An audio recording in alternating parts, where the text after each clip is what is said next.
ایک لائن بولنے پہ، ایک نعرہ لگانے پہ لوگ جیل چلے جاتے ہیں. کتاب لکھنا، کتابیں تو بہت ساری پبلش نہیں ہونے دی جاتی، بہت ساری کی رونمائی نہیں ہونے دی جاتی، ہوٹل کو منع کر دیا جاتا ہے، روز کی بات ہے. اچھا اعزاز، دیکھیں ویسے تو دنیا میں بریگیڈیئر کو بھی جو ہے نا بریگیڈیئر جنرل کہا جاتا ہے، سٹار تو لگ جاتا ہے. میجر جنرل کے 1 سٹار جنرل کہتے ہیں، 2 ہوتے ہیں، لیفٹیننٹ جنرل کے 3 ہوتے ہیں. تو میں بات صرف لیفٹیننٹ جنرلز کی کر رہا ہوں. ہمارے ہاں میجر جنرلز کو، بریگیڈیئرز کو ان کو سزائیں بھی ہوئی ہیں، کئی دفعہ کورٹ مارشل بھی ہوئے ہیں، اس کے علاوہ بھی سزائیں ہوئی ہیں. لیکن لیفٹیننٹ جنرل کی میں بات آپ سے کر رہا ہوں. تو اعزاز، اس دفعہ جو صورتحال ہے نا وہ تھوڑی سی ڈیفرنٹ ہے. ایک تو یہ ہے کہ ان کے اوپر جو چارج کیا گیا ہے وہ ایک تو ان کا آرمی سے ریٹائرمنٹ کے بعد کا ٹینیور ہے، ان کا مس یوز آف اتھارٹی کا ہے، آفیشیل سیکرٹ ایکٹ کا ہے، ان چیزوں کا ہے.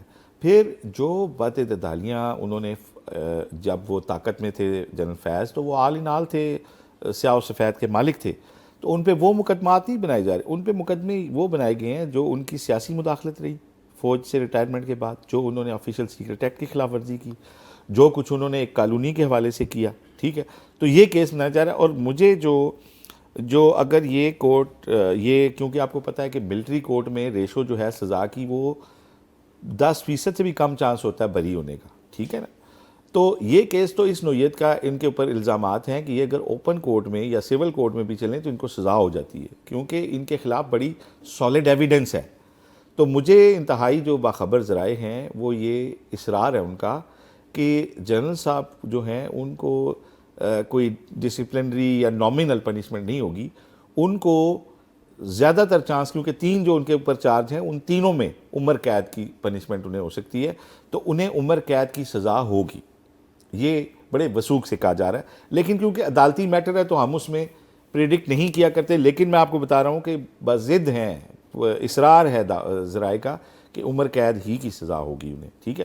اور جو ایویڈنس ہوا ہے، جو ٹرائل ہوا ہے، جو چیزیں سامنے آئی ہیں وہ بالکل پراپر اس میں اسٹیبلش ہوا ہے. ان کا مس یوز آف اتھارٹی اسٹیبلش ہو گیا ہے. ان کی جو ہے ریٹائرمنٹ کے بعد سیاسی مداخلت جو ہے معاملات کے اندر، سیاست کے اندر انوالومنٹ، اپنے مخالفین کے لیے انوالومنٹ، وہ سارا کچھ اسٹیبلش ہوا ہے. تو یہ اس لحاظ سے شاید ایک تاریخ سیٹ ہونے جا رہی ہے کہ کسی لیفٹیننٹ جنرل کا نہ صرف یہ کہ کورٹ مارشل ہوگا، بلکہ ان کو جو ہے لگ رہا ہے، کہا جا رہا ہے کہ ان کو پنشمنٹ بھی ملے گی اور عمر قید کی سزا جو ہے ان کو ہو سکتی ہے. عمر قید کی سزا آپ کہہ رہے ہیں ہو سکتی ہے. میرا تو یہی ماننا ہے کہ سزا تو ہوگی، معافی والی نام کی کوئی چیز نہیں، اور اقتدار کے کھیل میں کوئی معافی نہیں ہوتی. ٹھیک ہے، ایک بات. دوسری بات، آصف 2 اور صاحبان کا اگر ذکر نہ کریں تو بڑی زیادتی ہوگی، جن کے خلاف کیسز بھی چلے، سزائیں اناؤنس بھی ہوئیں، مگر انہیں سزا ملی نہیں. ٹھیک ہے. ایک تو جنرل مشرف ہیں، آپ کو پتہ ہے 12 اکتوبر 99 کا کو ہوا، پھر انہوں نے پارلیمنٹ کے الیکشن کروائے، اس سے انڈیمنٹی لے لی.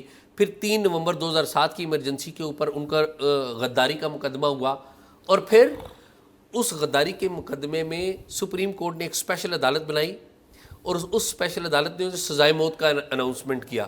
لیکن اس ٹرائل کے دوران ہی وہ ڈرامائی طور پہ باہر چلے گئے تھے. اور پھر وہ جو سپریم کورٹ کی بنائی ہوئی اسپیشل عدالت ہے، اس کے اوپر لاہور ہائی کورٹ نے ایک متنازع ترین ایک دے دیا کہ جی یہ عدالت جسٹس مظاہر نقوی جو بعد میں پھر آؤٹ ہو گئے کرپشن کے الزامات میں، اور اب وہ جج ہی نہیں. ایسے ہی.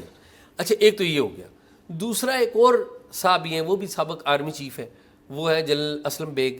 آپ کو پتہ ہے کہ اصغر خان کیس جو 14 کروڑ کیس ہے، اس میں سپریم کورٹ آف پاکستان نے ان کے خلاف فیصلہ دیا، اور ان سے بلکہ یہ بھی کہا گیا کہ انہوں نے پیسے لیے تھے اپنی جو NGO ہے فرینڈز، اس سے پیسے وہ وصول کیے جائیں اور واپس جو حکومت کے خزانے میں جمع کروائے جائیں. FIA کو کہا گیا، آج تک اس فیصلے پر عمل درآمدی نہیں ہو سکا. اور میں حیران ہوں کہ اسلم بیگ صاحب کو انٹل ریسنٹلی جو مختلف ہماری یونیورسٹی ہیں وہاں پر بھی طلبہ و طالبات کو لیکچر دلوانے کے لیے بلایا جاتا. آج کل پیرانہ سالی کا شکار ہیں، بیمار ہیں، ظاہر عمر ان کی ہو گئی، لیکن یہ بٹر پاسٹ ہے، بٹر ہسٹری ہے جو ہمارے سسٹم کی ہے. ہاں اعزاز، لیکن میں آپ کو بتاؤں، آپ کا بھی پہلے یہی رائے ہوتی تھی کہ فیض حمید کو سزا نہیں ہوگی. تو میں نے آپ کو کہا تھا کہ فیض حمید جو ہے نا ان کو سزا ہوگی، اور یہ نئی ایک تاریخ لکھی جائے گی. فیض حمید اس لحاظ سے ویسے ان لکی رہے ہیں کہ جب وہ آرمی چیف تو خیر نہیں بن سکے نا، اس دوڑ سے تو آؤٹ ہوئے، لیکن ہوا یہ کہ جس بندے کے ساتھ ان کا ایک پرسنل ISI کے اندر ایک بیک گراؤنڈ تھا وہ چیف بن گئے. جس سیاسی جماعت کو انہوں نے سب سے زیادہ دبایا وہ حکومت میں آ گئی. جس بندے کے خلاف انہوں نے جج کے خلاف ریفرنس بھیجا وہ چیف جسٹس بن گیا، فائز عیسیٰ. تو ان میں کہیں سے کوئی ٹھنڈی ہوا اس کے بعد آئی نہیں. پھر ان کی کیونکہ وہ پرانی ان کی عادت تھی سیاست میں مداخلت کی، اور ایک دھڑے کے وہ بڑے مانے جانے نام ہیں، تو انہوں نے اپنے معمولات جاری رکھے، جس کی وجہ سے ان کو نہ صرف گرپ میں لیا گیا بلکہ میرا خیال ہے کہ وہ فکس اس لیے بھی ہونے جا رہے ہیں کہ ان کا جو معاملات ہیں وہ پوسٹ فوج انہوں نے جو کارنامے کیے ہیں وہ بھی اپنے ان لوگوں کے خلاف کیے ہیں جو اس وقت اقتدار میں بیٹھے ہوئے ہیں. تو میرا خیال ہے شاید یہی وجہ ہے کہ وہ ایک پریسیڈنٹ سیٹ ہونے جا رہا ہے کہ لیفٹیننٹ جنرل جو ہیں وہ ان کو سزا ہوگی، اور یہ ایک نئی ایک ریت جو ہے وہ ڈلنے جا رہی ہے. تو لیٹ سی کہ سزا کب سنائی جاتی ہے، کیا سنائی جاتی ہے، لیکن ہمارے ذرائع بضد ہیں کہ عمر قید کی سزا انہیں ہوگی. جو سزا آپ نے کہی نا جنرل مشرف والی، جنرل مشرف دیکھیں ان کے روٹ میں جج پھنستے رہے ہیں، ٹھیک ہے، ان کے ساتھ ادارہ کھڑا رہا، انہیں باہر 2 دفعہ بھیجا، 1 دفعہ بھیجا، پھر دوسری دفعہ بھیجا، پھر انہیں جو ہے وہ گارڈ آف آنر دے کے انہیں دفنایا گیا، ٹھیک ہے. اور لیکن قانون کی کتابوں میں تو بہرحال لکھا ہوا ہے، اور ایک جج نے تو یہ بھی کہا تھا کہ انہیں ڈی چوک میں جو ہے ان کی لاش کو لٹکا رہنے دیا. جسٹس وقار سیٹھ نے کہا تھا نا پشاور ہائی کورٹ. تو لیکن یہ بھی ایک تاریخ ہے، جسٹس وقار سیٹھ نے یہ کہا تھا کہ انہیں ڈی چوک پر لٹکایا جائے، جو کہ انہوں نے ایک انڈیویجول جج کی رائے تھی، اقلیتی فیصلہ تھا. لیکن اس وقت کے جو D G I S P R تھے آصف غفور، میں اگر غلط نہیں کہہ رہا تو آصف غفور صاحب نے پریس کانفرنس میں لائیو کیمروں کے سامنے کہا کہ یہ ججوں کا دماغ خراب ہو گیا ہے. ان کی میننگ اس کا یہ تھا، اور ہمارے ٹی وی چینلز نے چلایا اور کسی نے کوئی نوٹس نہیں دیا. تو ابھی ٹھیک کر دیا گیا نا دماغ 27ویں ترمیم کر کے. یہی وہ فیصلے تھے نا جن کے بعد ڈیسائیڈ ہوا کہ ان خراب دماغ والے ججوں کا کوئی مستقل حل نکالا جائے، تو وہ الحمدللہ نکال لیا گیا. تو خیر میرا خیال ہے اس پہ کچھ اور ہے؟ میرا نہیں خیال کہ کوئی ایسی. تو اعزاز آپ ہمیں بتائیں، آزاد کشمیر کے اندر نئے وزیر اعظم آ گئے ہیں، چوتھے میرا خیال ہے اس اسمبلی میں آئے. کچھ تھوڑا ہمیں بتائیں یار یہ شکل کیا لگا ہوا ہے؟ آصف ویسے تو ہر بندہ ہی کہہ رہا ہے نا کہ جی چوتھے وزیر اعظم آ گئے، ٹی وی چینلز بھی چلا رہے ہیں، لیکن ہم آپ کو وہ کہانی سناتے ہیں دلچسپ. ایک تو یہ کہ نئے وزیر اعظم کون ہیں، ان کی ماضی کی کنٹروورسیز کیا ہیں، اسٹرانگ پوائنٹس کیا ہیں، ایک تو یہ بتائیں گے. دوسرا یہ میں بڑی دلچسپی والی بات ہے کہ سال 2021 میں آپ کو یاد ہے کہ 18 کے الیکشن ہوئے تھے، آئے تھے جناب عمران خان صاحب آئے تھے، وزیر اعظم بننے تھے، اور جس طرح کے الیکشن ہوئے تھے ایٹ دیٹ ٹائم وہ ہمیں پتہ ہے. اور اس وقت فاروق حیدر صاحب تھے یہاں پہ وزیر اعظم. ان کی جب مدت پوری ہوئی، ٹائم ان کا ختم ہوا 21 میں، تو جو پرائم منسٹر عمران خان صاحب نے لگائے وہ قیوم نیازی صاحب لگائے تھے. آپ کو یاد ہے نا پی ٹی آئی کے، جی ٹھیک ہے، اور کہا جاتا تھا ان نون آدمی، اور ان کا موازنہ کیا جاتا تھا پنجاب کے جو چیف منسٹر ہیں عمران خان صاحب کے اس وقت کے.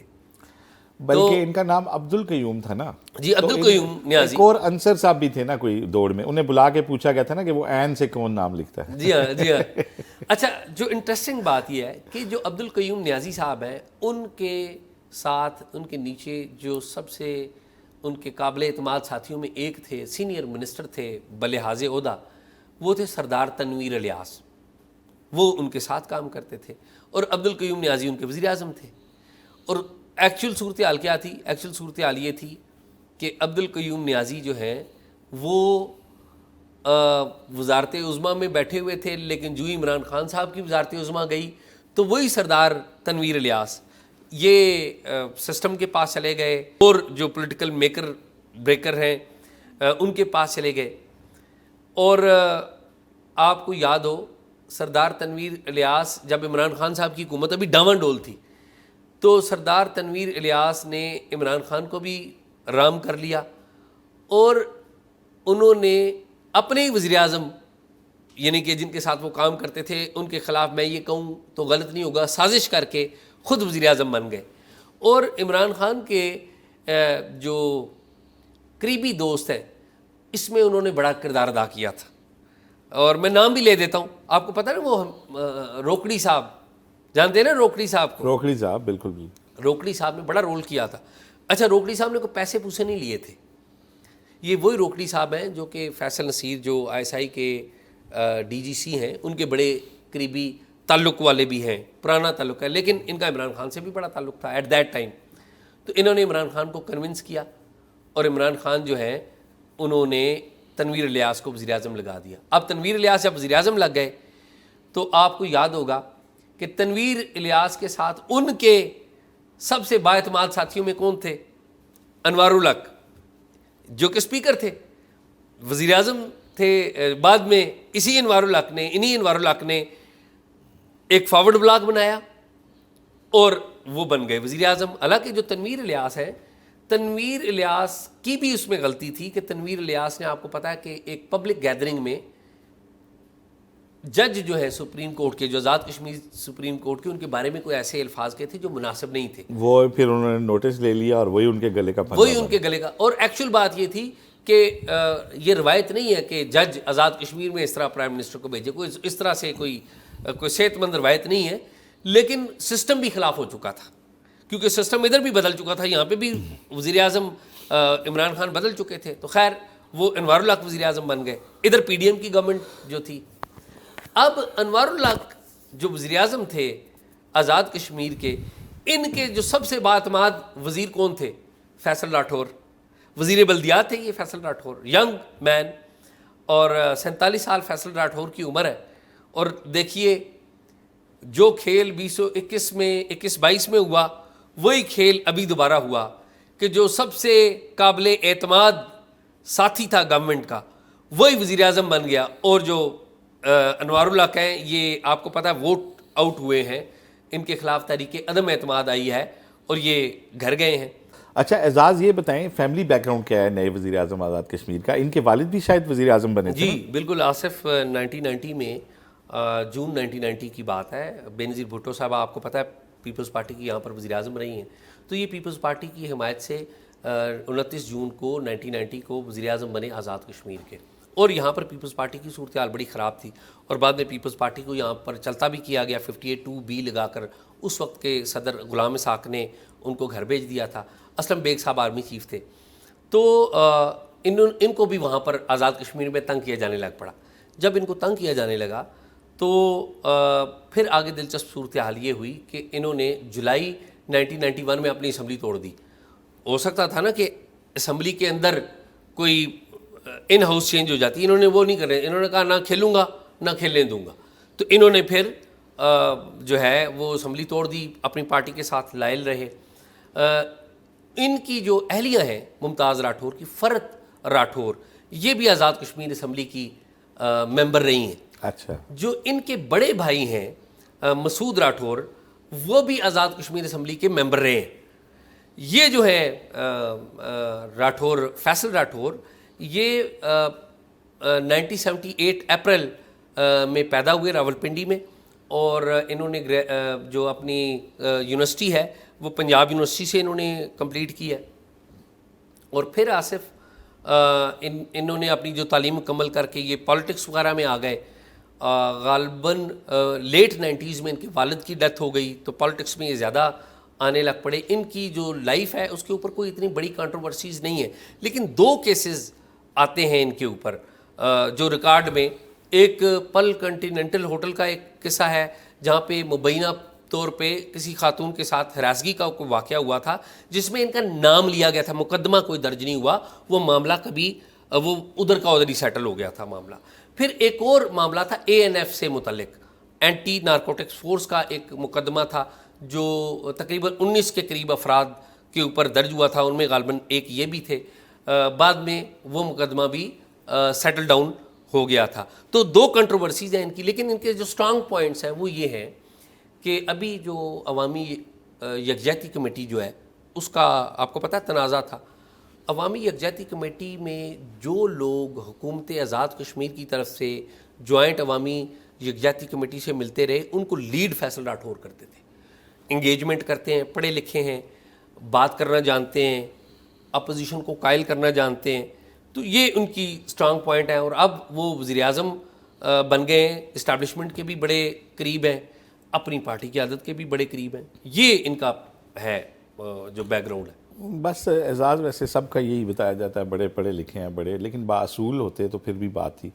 یہ جس طریقے سے پارٹیاں تبدیل ہو رہی ہیں آزاد کشمیر اسمبلی پہ، تو بات کرتے ہوئے افسوس ہوتا ہے کہ کوئی غیر پارلیمانی گفتگو ہو جائے گی ہمارے سے، کہ ایک اسمبلی آئی ہے اور 4 مختلف الخیال لوگوں کو وزیر اعظم بناتی ہے، تو اب ہم کیا تعریف بتائیں وزیر اعظم کتنے کوئی روشن خیال ہیں اور کتنے کوئی باصول ہیں اور کتنے کوئی پڑھے لکھے ہیں۔ ساری آئیڈیالوجی تو یہی ہے کہ اپنے اقتدار کے لیے چوتھی بار اسمبلی اور اس کے مقتدر لوگ جو ہیں وہ آگے آگے ہیں، جن لوگوں کی طاقت سے ہیں وہ بھی سب کو پتہ ہے. تو میرا تو یہ خیال ہے کہ پیپلز پارٹی کی باری اس لیے آئی ہے ادھر کہ نون لیگ نے جا کے اپوزیشن کا رول لیا ہے کہ وہاں پہ ایک خلا پیدا ہو گیا تھا، جوائنٹ ایکشن کمیٹی آگے آ گئی تھی، اپوزیشن نہیں تھی. تو اقتدار میں آنے کا خواہش مند پیپل پارٹی کے علاوہ تھا کوئی نہیں حکمران اتحاد میں سے، تو ان کے نام کو راہ کھل گیا. باقی کوئی اصول، نظریہ یا آئیڈیالوجی یا کوئی یہ 7 ماہ میں کوئی انقلاب آ جائے گا، کچھ بھی نہیں. اللہ کرے کوئی اگر آ جائے. اچھا آصف، اس میں ایک اور چھوٹی سی معلومات ہے کہ انہوں نے جو استعفیٰ دیا نا اپنے پرائم منسٹر انوار اللہ کو، وہ بڑا دلچسپ ہے. انہوں نے انوار اللہ کو کوئی یہ نہیں الزام لگایا کہ آپ کرپٹ ہیں یا آپ نااہل ہیں. ہوتا ہے نا کہ آپ الزام لگائیں کہ جی آپ کرپٹ ہیں، نااہل ہیں. انہوں نے جو استعفیٰ لکھا ہے، انہوں نے کہا جی میں آپ کی تادی حکومت کے ساتھ کام کرتا رہوں، اب میری پارٹی نے فیصلہ کیا ہے کہ آپ کے خلاف تحریک عدم اعتماد لائیں، میں اپنی پارٹی کے ساتھ ہوں تو لہٰذا میں استعفیٰ دے رہا ہوں. تو وچ از اے ویری گڈ تھنگ، کہ بڑی پازیٹیو تھنگ ہے کہ انہوں نے ایک گریسفلی کہ اب جو کلیگ رہے ہیں ان کو انہوں نے گندا نہیں کیا. ٹھیک ہے. تو باقی جو بات آپ نظریے کی کہہ رہے ہیں آصف، انفارچونیٹلی نظریے کی تو ڈیتھ ہو گئی ہے. نظریہ سارا تو ایک ہی جگہ پہ جا کے جمع ہو گیا ہے، وہ ساری انفارچونیٹلی جماعتیں اسٹیبلشمنٹ کی جماعتیں، پھر نظریہ کیا رہا؟ نظریہ تو ختم ہو گیا. اور ابھی جولائی کو پھر الیکشنز ہے، تو وہ نون لیگ تو سمارٹ کھیل رہی ہے نا، وہ کہہ رہی ہے کہ ہم اگلی حکومت کی طرف دیکھتے ہیں. تو لیٹ سی کیا ہوتا ہے. بائی دا وے مجھے کسی نے ایک بات بتائی تھی، میں آپ سے شیئر کر لوں، کہ انہوں نے کہا کہ جی کیونکہ کشمیر کے فیصلے یہاں اسلام آباد میں ہی ہوتے ہیں، آپ کو پتہ ہے. جی جی. پنڈی اسلام آباد میں ہوتے ہیں. تو کسی نے مجھے کہا، اور مجھے جو ہے میں نے جب پھر غور کیا تو مجھے لگا کہ شاید ایسا ہو سکتا ہے. بڑے اصرار کے ساتھ دعویٰ مجھے کیا کسی نے کہ آپ کے آئندہ جو وزیر اعظم ہوں گے وہ سردار تنویر الیاس کے بھائی یاسر الیاس ہوں گے. وہ اچھا، اس وقت مشیر ہیں وزیر اعظم پاکستان کے ٹورزم پہ. کافی ایکٹیو آدمی ہیں، اسمارٹ آدمی ہیں، ویل آف ہیں، ویل کنیکٹڈ ہیں، طاقتور حلقوں میں بھی پذیرائی ہے، سول حکومت کے ساتھ بھی اچھے تعلقات ہیں. تو آئندہ جو سیٹ اپ آئے گا اس میں ان کا نام بڑے زور دے کے ذرائع لے رہے ہیں. لیٹ سی کے. اچھا آپ کی جو بات ہے نا، آپ کی بات کی تصدیق کے طور پہ آپ کو پتہ ہے ابھی وہ غالباً لنڈن گئے ہوئے تھے. جی جی پتہ ہے نا آپ کو؟ جی. اور لنڈن میں کیا واقعہ ہوا، آئیڈیا ہے آپ کو؟ نہیں مجھے. اچھا وہ بڑا دلچسپ واقعہ ہوا. لنڈن میں جو آزاد کشمیر کے جو تعلق رکھنے والے جو مشیر ہیں وزیر اعظم کے، یاسر الیاس، وہاں پہ اسرائیلی ایک وفد ہے، اس سے ملے. اس کی ویڈیو بھی بڑی چلی ہے. ہاں وہ دیکھیے میں نے. دیکھیے نا آپ نے. تو آپ کو پتہ ہے وہ جہاں پہ گئے تھے وہاں پہ اسٹال لگا ہوا تھا. جی اسٹال لگا ہوا تھا. ان کے لوگوں سے ملے. ویسے ذاتی طور پہ میرا یہ ہے کہ میری ان کے بارے میں جو رائے ہے وہ یہ ہے کہ میں جو کشمیر کی یہاں لیڈرشپ آتی ہے 20 پارٹیاں بدلنے کے بعد والے لوگ دائیں بائیں، مجھے یاسر الیاس ایک تو وہ اسمارٹ آدمی ہیں، مطلب بڑے سمجھدار ہیں، بات چیت ان کی بڑی اچھی ہے. اچھا. ابھی بطور وزیر اعظم کے ایڈوائزر کے بڑے متحرک ہیں، اور باقی بھی جو ان کے کریڈینشلز ہیں وہ تمام ان حلقوں میں جنہوں نے ڈیسائیڈ کرنا ہے وہاں بھی ان کی پی آر بہت اچھی ہے. تو مجھے ان کی بات سن کے یہ لگا کہ یہ جو بات کہہ رہے ہیں شاید یہ ایسے ہی ہو. ہاں نہیں ایسی ہوگی، ایسی ہوگی. اور آصف ویسے بھی جس بندے کے پاس پیسے ہوتے ہیں، پاور بھی اس کے ساتھ رہنا، ہاب نابنگ کرنی پسند کرتی ہے.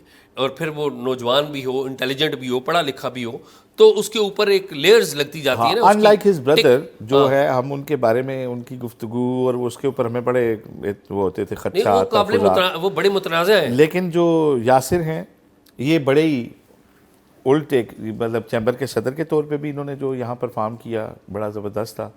ابھی بطور ایڈوائزر جتنے متحرک ہیں، جتنا کچھ وہ کر رہے ہیں، تو لگتا یہی ہے کہ ان کی ان چیزوں کو دیکھتے ہوئے شاید یہ جو ہمارے ذرائع کا دعویٰ ہے شاید یہ درست ہو جائے. نہیں آپ کی بات ٹھیک لگتی ہے. میں ایک سیمینار میں میری ملاقات ہوئی تھی ان سے، اور بڑی اچھی شستہ انگریزی بولتے ہیں اور انٹرنیشنل افیئرس کے اوپر بھی بڑی نظر رکھتے ہیں. تو بڑے انٹرسٹنگ ہے. میرے خیال میں یہی ہے. آج تو یہی. ناظرین پروگرام دیکھا آپ نے، پروگرام کے بارے میں اپنی رائے ضرور دیجیے گا، اور اگر کوئی معلومات ہو تو ہم سے ضرور شیئر کریے. اللہ حافظ.